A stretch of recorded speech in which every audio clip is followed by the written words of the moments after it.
اعوذ باللہ من الشیطان الرجیم، بسم اللہ الرحمن الرحیم۔ معزز ناظرین و سامعین، السلام علیکم۔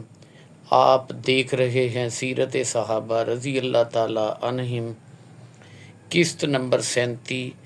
حضرت خالد رضی اللہ تعالی عنہ کی ایرانیوں سے زنجیروں والی مزار، ولجہ، فراز اور روم سے جنگ۔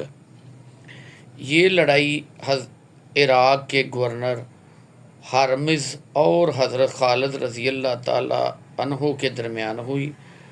ہرمز ایران کے بہت بڑے بہادروں میں شمار ہوتا تھا۔ یہ شخص بڑا ظالم اور شریر تھا اور سرحد پر آباد عرب قبیلوں پر بہت ظلم ڈھایا کرتا تھا۔ وہ بہت بڑی فوج کے ساتھ بصرہ سے چند میل دور مسلمانوں کے مقابلے پر آیا۔ اس نے اپنی فوج کے کئی دستوں کو لوہے کی زنجیروں کے ساتھ ایک دوسرے سے جکڑ دیا تھا تاکہ وہ میدان سے بھاگ نہ سکیں۔ اس لیے اس لڑائی کو زنجیروں والی لڑائی کہا جاتا ہے۔ دونوں فوجوں کے درمیان نہایت سخت لڑائی ہوئی۔ اس میں ہرمز حضرت خالد رضی اللہ تعالیٰ عنہ کے ہاتھ سے مارا گیا اور ایرانیوں کو بری طرح شکست ہوئی۔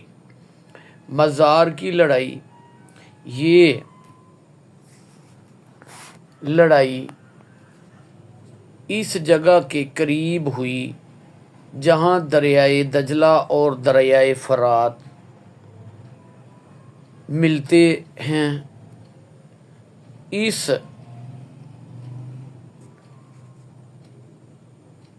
میں ایرانی لشکر کا سپہ سالار کران تھا، جسے ایران کے بادشاہ نے ایک بہت بڑا لشکر دے کر ہرمز کی ہاری ہوئی فوج کے بہت سے سپاہی اور افسر بھی اس کے پاس پہنچ گئے۔ کران نے ان کو اپنی فوج میں شامل کر لیا اور مسلمانوں پر حملہ کرنے کے لیے پر تولنے لگا۔ ادھر سے حضرت خالد رضی اللہ تعالیٰ عنہ اپنے لشکر کے ساتھ ایرانی فوج کے سامنے مزار کے مقام پر پہنچ گئے۔ دونوں فوجوں کے درمیان گھمسان کی لڑائی ہوئی۔ اس میں کران سمیت ایرانی فوج کے بہت سے افسر اور 30,000 سپاہی مارے گئے، باقی سب بھاگ کھڑے ہوئے۔ ولجہ کی لڑائی۔ ایران کے بادشاہ کو کران کے مارے جانے کی اطلاع ملی تو اس نے اپنے 2 تجربہ کار جرنیلوں بہمن جادویہ اور اندر زغر کو 2 بڑے بڑے لشکر دے کر مسلمانوں کے مقابلے کے لیے بھیجا۔ یہ دونوں لشکر ولجہ کے مقام پر اکٹھے ہوئے۔ حضرت خالد رضی اللہ تعالیٰ عنہ کو پل پل کی خبر مل رہی تھی۔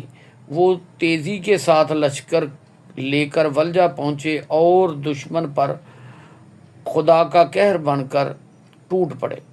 ایرانی دیر تک جم کر لڑتے رہے، لیکن جب ان کے ہزاروں آدمی مارے گئے تو وہ حوصلہ ہار گئے بیٹھے اور بھاگ کھڑے ہوئے۔